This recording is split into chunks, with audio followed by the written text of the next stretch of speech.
Halo semuanya, saya Jessica dari kelompok 5 bersama Nasya, Vanka, dan Ria ingin menjelaskan tentang Konvensi Internasional Perlindungan Hak-Hak Pekerja Migran dan Keluarganya.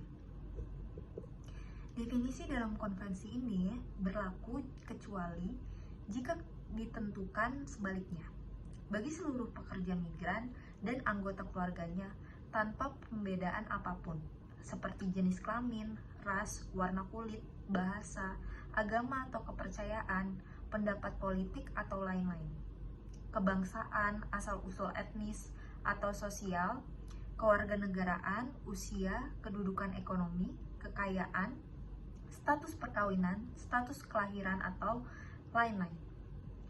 Konvensi ini berlaku selama seluruh proses migrasi para pekerja migran dan anggota keluarganya, yang terdiri atas persiapan untuk migrasi, keberangkatan, transit, dan keseluruhan masa tinggal dan aktivitas yang dibayar di negara tujuan kerja, dan juga ketika kembalinya ke negara asal atau negara tempat tinggal mereka. Saya akan menjelaskan tujuan dari konvensi ini. Yang pertama, istilah pekerja migran mengacu pada seseorang yang akan, tengah, atau telah melakukan aktivitas yang dibayar di suatu negara di mana ia bukan merupakan warga negaranya. Bagian 2, yang A, istilah pekerja lintas batas mengacu pada pekerja migran yang bertempat tinggal di suatu negara tetangga yang ia biasa pulang setiap harinya atau setidaknya sekali dalam seminggu. Bagian B, istilah pekerja musiman mengacu pada pekerja migran yang sifat pekerjaannya bergantung pada kondisi musiman dan dilakukan hanya dalam sebagian waktu setiap tahunnya.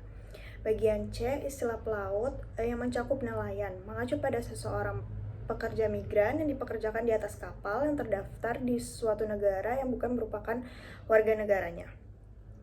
Bagian D, istilah pekerja pada instalasi lepas pantai mengacu pada pekerja migran yang dipekerjakan pada suatu instalasi lepas pantai yang berada di bawah yurisdiksi suatu negara yang bukan merupakan warga negaranya.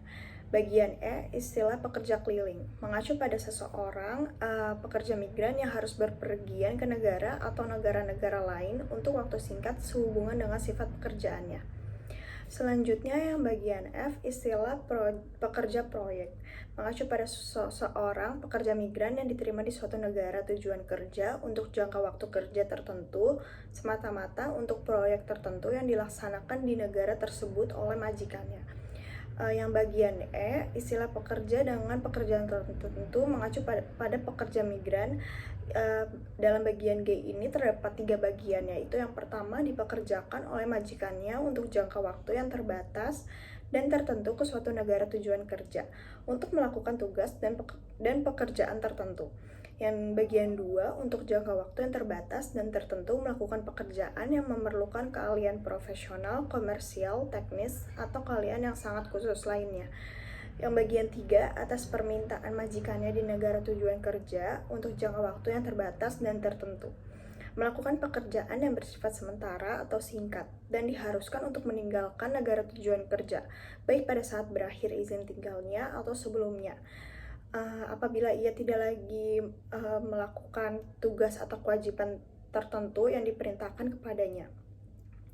Yang terakhir, bagian H, istilah pekerja mandiri mengacu pada pekerja migran yang melakukan aktivitas yang dibayar dan tidak berada di bawah perjanjian kerja, mencari nafkah melalui kegiatan ini seorang diri atau bersama anggota keluarganya, serta pekerja migran yang diakui sebagai pekerja mandiri menurut ketentuan hukum yang berlaku di negara tujuan bekerja atau menurut perjanjian bilateral atau multilateral. Materi selanjutnya akan dijelaskan oleh teman saya.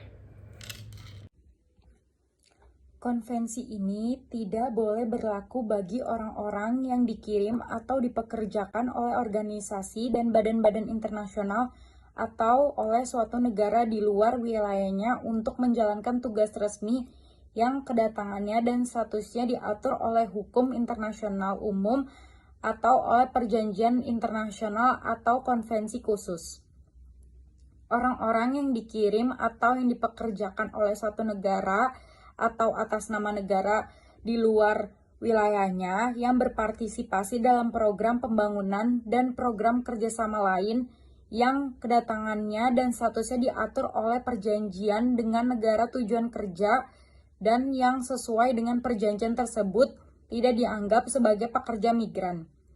Orang-orang yang bertempat tinggal di negara yang berbeda dengan negara asalnya sebagai penanam modal. Pengungsi atau orang tanpa kewarganegaraan kecuali ketentuan tentang hal ini ditetapkan dalam ketentuan hukum nasional atau dalam instrumen internasional yang berlaku bagi negara pihak tersebut. Pelajar dan peserta pelatihan, pelaut dan pekerja pada suatu instalasi lepas pantai yang belum memperoleh izin tinggal dan melakukan aktivitas yang dibayar di negara tujuan kerja. Hak asasi manusia bagi seluruh pekerja migran dan anggota keluarganya. Para pekerja migran dan anggota keluarganya harus bebas untuk meninggalkan negara manapun, termasuk negara asal mereka. Hak ini tidak boleh dibatasi kecuali sebagaimana ditetapkan oleh hukum, diperlukan untuk melindungi keamanan nasional, ketertiban umum, kesehatan dan moral umum, atau hak-hak dan kebebasan-kebebasan orang lain, dan yang sesuai dengan hak-hak lain yang diakui dalam konvensi ini. Selanjutnya, para pekerja migran dan anggota keluarganya harus memiliki hak untuk memasuki dan tinggal di negara asalnya setiap saat.